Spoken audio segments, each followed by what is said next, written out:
আসলে সব মানুষ কিন্তু নির্যাতিত হইতে পারে না, সব মানুষ কষ্ট সহ্য করতে পারে না। আমি আজকে যে কথাটা বলতেছি এটা হইতাছে আমাদের ভাড়া গঠিত একটা বিষয়। যাতায়াতের জন্য প্রতিদিনে আমাদেরকে ত্রিশাল যাইতে হয় সিএনজি দিয়া। তো আমাদের সিএনজি ভাড়াটা 30 টাকা। এই ভাড়াটা কি বেশি নাকি কম, আমি এই বিষয়ে দুইটা উদাহরণ তুলে ধরবো। এক নম্বর উদাহরণ হচ্ছে বৈলর থেকে ত্রিশালের দূরত্ব 5 কিলোমিটার, সিএনজি ভাড়া 10 টাকা। বৈলর থেকে কালীর বাজার 7 কিলোমিটার দূরত্ব, ভাড়া 20 টাকা। ত্রিশাল থেকে ধানীখোলার দূরত্ব 6.5 কিলোমিটার, ভাড়া 20 টাকা। ত্রিশাল থেকে বালিপাড়া 15 কিলোমিটার, ভাড়া হইতেছে 30 টাকা। এই হইলো সিএনজি ভাড়া। আর ত্রিশাল থেকে পুরাবাড়ির দূরত্ব হইলো 7 কিলোমিটার, এটার জন্য ভাড়া নর্মালি হইতেছে 30 টাকা। আর সন্ধ্যা 9টার পরে হয়ে যাইতেছে 40 টাকা। এরপরে বৃষ্টি থাকলে 40 টাকা, ঈদে 40 টাকা, পূজা পার্বণ আনন্দ উল্লাস, রোদ উঠলে বাইরে যায়, হ্যাঁ অন্ধকার হয়ে গেলে বাইরে যায়, একটা চাকা নষ্ট হয়ে গেলে বাইরে যায়, নানান অজুহাতে এরা বিভিন্ন সময় বিভিন্ন টাকা নিয়ে যাইতেছে। তো এই সমস্যাটা নিয়ে কেউ কোনোদিন কথা বলে নাই। কেন বলে নাই? কারণ আমাদের ত্রিশালের এই পাশে পুরাবাড়ির কয়েকজন অনেকগুলা লোক আছে যাদের অনেক টাকার মালিক, তাদের কাছে 30, 50, 100, 200, 500 কোনো টাকা না, জাস্ট একটা কাগজ, 1 মিনিটেই তারা এগুলো ইনকাম করতে পারে।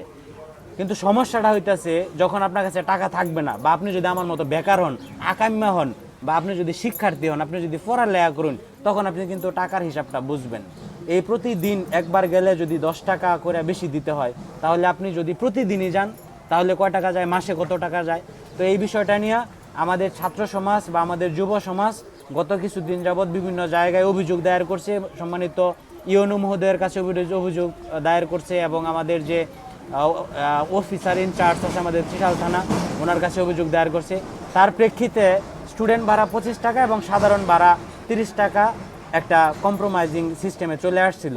কিন্তু ইদানিং দেখলাম ফেসবুকে কিছু কিছু ভিডিওতে ছাত্রদের সাথে সিএনজি ড্রাইভাররা অত্যন্ত খারাপ আচরণ করতেছে।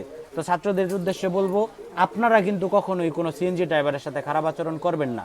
এই বিষয়টার জন্য আমরা পরবর্তী পদক্ষেপ নিব, এবং আমরা পরবর্তীতে সকলেই এক হয়ে আমাদের যে ন্যায্য ভাড়া, বাংলাদেশ রোড ট্রান্সপোর্ট অথরিটি কর্তৃক যে তালিকা আছে ভাড়ার, সেই ভাড়া অনুযায়ী যেন ত্রিশাল টু পুরাবাড়ির দূরত্ব বিবেচনায় সিএনজি ভাড়া কত হবে সেটা 20 টাকা হয়, আমরা হিসাব করে দেখছি। তো এই 20 টাকা যেন হয়, এই জন্য আমরা পরবর্তীতে আমরা একটা সিদ্ধান্তে উপনীত হব ইনশাল্লাহ, এবং এটা সবাইকে মানতে হবে। ঠিক আছে, আমাদের সকলকে এক হইতে হবে এই বিষয়ে।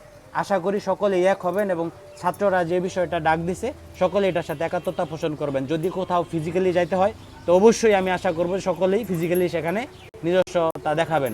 ধন্যবাদ।